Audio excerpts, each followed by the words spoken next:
There's 1 week left in the regular season in Summit League Baseball. Here are the week's highlights as South Dakota State takes 4 games from Fort Wayne. Omaha takes 3 out of 4 at Oakland, and Western Illinois gets a 4-game sweep in its series against North Dakota State. Start out in Macomb, Illinois, with the Bison taking on the Leathernecks. Second game of a doubleheader on Saturday. Western had already won the first 2 in this series. Mark Garten with a sacrifice fly scores Jamison Henning. Henning scored 4 times in this game, and the Leathernecks are up 2-0 after 5 innings. Garten doing his thing behind the plate as well. Gets Kurt Keneally out at second base. David Ernst for North Dakota State took the loss. He gets the pickoff here, but he gave up 10 hits. Western Illinois had 14 hits overall in the ballgame. Steve Kidrosky went 4 for 5 for Western Illinois.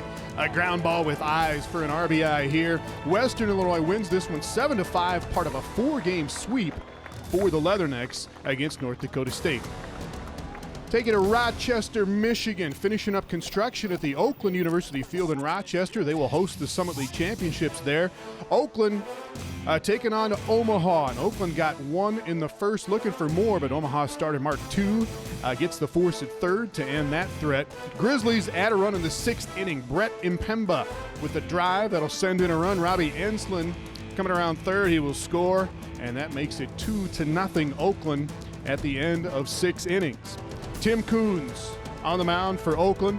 Pitched 7 pretty good innings for the Golden Grizzlies. Did not get a decision, though, because Omaha rallies for 2 runs in the 7th inning. A sac bunt to get runners in scoring position. And then Caleb Polensky with a drive to deep right. Clayton Taylor and Marcus Ethan will score. Ties it at 2-2, goes to extra innings, goes 5 extra innings, as a matter of fact. Omaha got 5 runs in the 12th, including a home run by Ryan Keel. Mavs win this one 8-2, and they take 3 out of 4 from Oakland in the series. In Brookings, South Dakota, finally got some sun. Good day for a good weekend for some games. Fort Wayne and South Dakota State. Great outing for Lane Thompson in game 1. 8 innings, 2 hits, struck out 9 to get the win. Nick Andrews with an RBI rip for the Jacks. South Dakota State gets 11 hits in this ballgame, and the Jacks win game 1 6-2.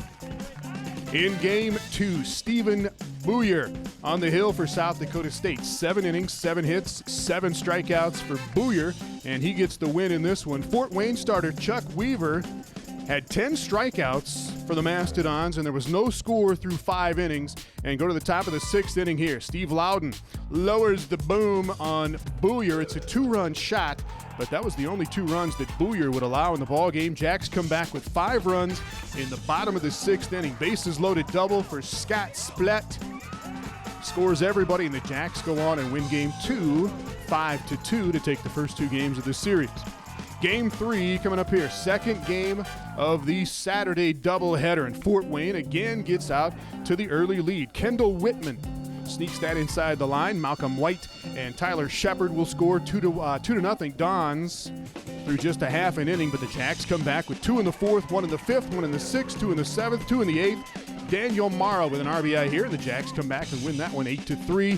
And in the series finale on Sunday, again, an early lead for Fort Wayne. Evan Van Sumeren doubles down the line to score Tyler Shepard, 1-0 Mastodons.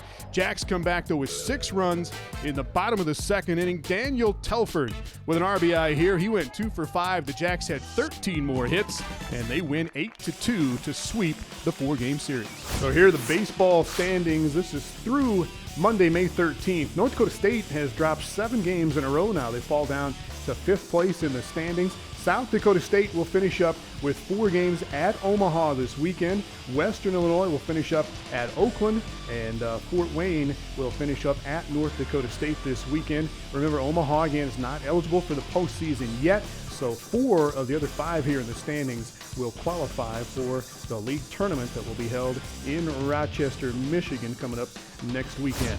Thanks to all of our member schools. Big thanks to everybody in Fort Wayne for all the track highlights this weekend, everybody in Fargo for the softball highlights. We'll see you next week. We'll talk a little bit of basketball with our NCAA analyst, Brad Newitt. Some of the proposed changes that are likely going to take effect coming up for the basketball season. The shot clock is going to stay at 35 seconds. It sounds like there was not enough support to chop that down to 30, but there will likely be some changes as referees will be able to go to replay in the last 2 minutes of a game to check balls out of bounds. They can check some new rules this year on the block charge call, and we'll go through those next week with Brad Newitt. Thanks for watching. See you next week on Inside the Summit League.